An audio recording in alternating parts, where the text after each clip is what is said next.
Back to work rebuilding some Bozeman lofts that burned down weeks ago. But one question still remains: the cause of that fire. Plus, whooping cough numbers in Missoula County continue to rise into the triple digits. We'll have the latest numbers ahead. But first, we are 12 hours away from closing arguments in the trial of a Missoula transgender woman, Caressa Hardy, as her defense rests their case. Hardy is accused of killing two roommates in 2013, then attempting to dispose of their bodies in rural Frenchtown. Over the course of the trial, Hardy's defense team argued the two roommates fled the country to avoid taxes and child support. The prosecution maintains Hardy killed the pair over a financial dispute. Closing arguments begin tomorrow at 9 a.m. Trade tensions between the U.S. and East Asian countries is impacting Montana builders and buyers. New tariffs will likely have an impact on home construction, and experts say anything imported by China, including appliances and hardware, is likely to see a price hike. The tariffs are even enforcing contractors to add an escalation cost. Experts say Montana contractors need to be ready. We just saw a fairly substantial increase in city impact fees to the tune of $2,500 or $3,000 a house for a 2,000 square foot starter home. It might be in that same ballpark. We're looking at similar increases in Belgrade, and so we all just have to accommodate those. It isn't the first time the industry saw taxes go up. You may remember a tariff placed on steel and aluminum imposed by President Donald Trump back in 2018. Governor Bullock is weighing in on the trade war with China. This on the same day he's announced his campaign has raised over $1 million in the first 24 hours of his race for president. Tariffs have hit your state pretty hard, especially the wheat farmers, I know. And there have been millions given to them in relief. But is that the way to combat China? A payment from the Department of Agriculture isn't going to make up for the market's loss. This will be long-term injury along the way for our producers, not just here, but all across this country. The money the governor has raised comes from all 50 states. Bullock campaigning in Iowa this week, and MTN will have live coverage from Iowa starting tomorrow. Tonight we are learning about a Billings solar farm slated to start powering Montana in 2021. The developer says the 20 megawatt project could power as many as 4,900 homes, but he's got his sights set on more. Standing out here on unoccupied land, Mark Klein's vision is in sight. We'll be situated about 100 yards kind of northwest of where we're standing. It will use about 150 acres of land. The Meadowlark project, named appropriately for the area, set to take shape here in just a matter of years. The solar array itself will be somewhat tilted south. The amount of glare will be very little. His decision to bring solar to Yellowstone County was easy. While it's much further north than, say, a solar facility in California or Arizona, the production of energy in this area is still quite good.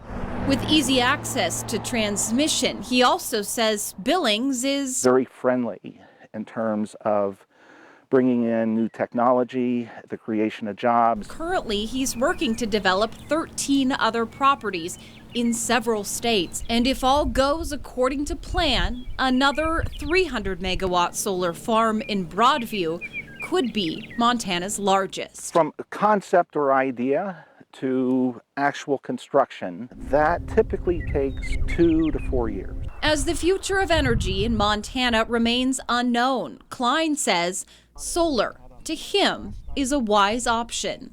Whether it's coal or whether it's natural gas or whether it's renewable. And my belief is that creating competition and having all sorts of generation, it lowers the wholesale prices of electricity in this country, and it makes our industry much more competitive. And the project will go online in October of 2021, bringing in $18 million, $7 million of which will go directly into the Billings and Yellowstone County community in workforce and materials. Hikers and bikers on the partially open Going to the Sun Road and Glacier National Park have a new worry to think about tonight: avalanches. Late season avalanches aren't unheard of, as warm days and cool nights cause the snowpack to become unstable. Hikers and bikers should look for fresh snow piles on the road and evidence of a recent avalanche. And if you do see that, they say turn around. Park officials suggest also always traveling with a buddy. Well, tonight, construction has started again on some downtown Bozeman lofts, which burned to the ground 3 months ago. Yet still one question remains: what started the fire? MTN's Cody Boyer shows us the progress.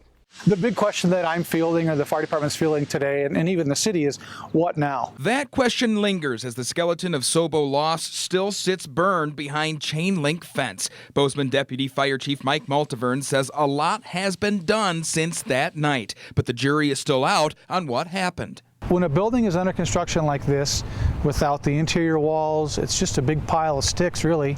That building is in its most vulnerable time. Since then, Advanced Fire Investigations Incorporated, a private investigator, has taken the case over. People wonder, well, how did a building of this size and nature burn to the ground in the middle of the night? Well, this building was under construction. When that building is under construction, that means that all the protective systems that by code have to be installed in that building weren't up and running. Clayton Burnett, the private fire investigator for this scene, confirmed the investigation is still underway, with debris and all evidence cleaned from the area. Maltaverne says nothing has pointed to anything yet. There's been a lot of theories out there about how this fire may have started. We don't have any theories. I can tell you, based on the investigation at this point, there's nothing that appeared suspicious, in our preliminary investigation. As for that what now question, that's really a question left to the contractor. We see it's been virtually cleaned up with the exception of the foundation.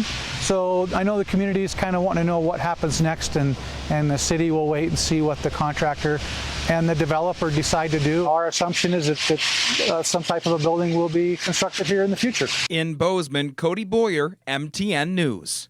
The private fire investigator wouldn't comment on why crews are working on the site. MTN did reach out to the company building the lofts. We'll let you know when we hear back from them.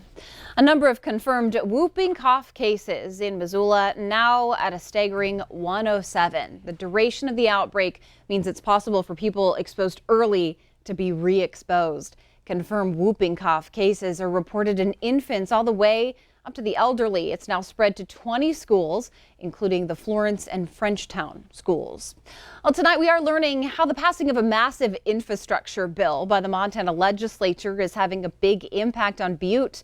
Property owners in Silverbow County charged $72 a fee for road maintenance, but now the commission may consider changing their fee assessment. One commissioner hopes the city can use a pay scale rather than that flat rate that they're using. The commissioner hopes to make the change before the next budget is adopted. A Broadwater County Sheriff's deputy killed in the line of duty will be remembered with a new sign in Three Forks. Deputy Mason Moore was shot and killed during a traffic stop on May 16, 2017. The legislature created the Mason Moore Memorial Highway, and now a sign with Moore's name will be unveiled at mile marker 109. It's the same spot where Moore lost his life. Tonight we do pay tribute to Peace Officers Memorial Day, recognizing law enforcement who have made the ultimate sacrifice. A gathering earlier today in Helena shows us just how important this day is to so many.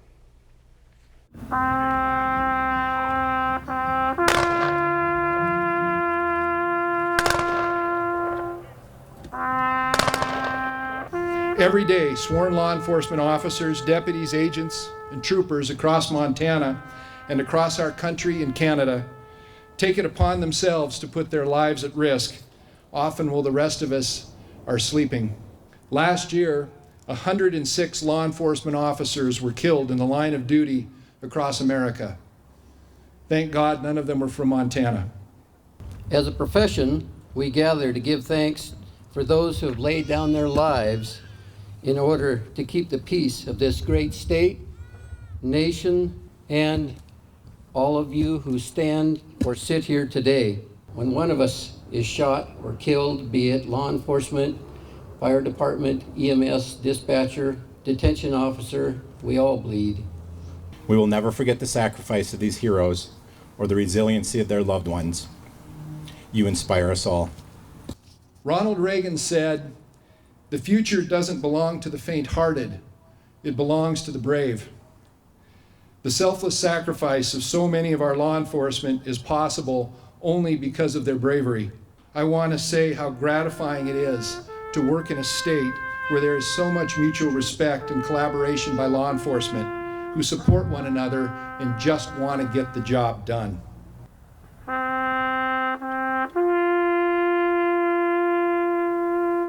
Really a beautiful day for a ceremony like that. Well, we do have information tonight on the demolition of Montana State University's gyms. You might remember they collapsed this spring due to heavy snow on the roofs. The work will take 4 to 6 weeks. The process pretty slow as crews use a large crane to take down the walls piece by piece.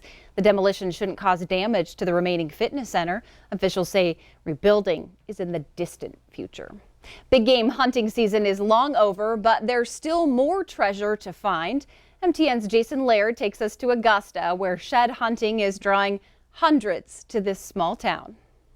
May 15th, a pretty big day for area outdoorsmen. It's the day that the Sun River Wildlife Management Area opens back up to the public.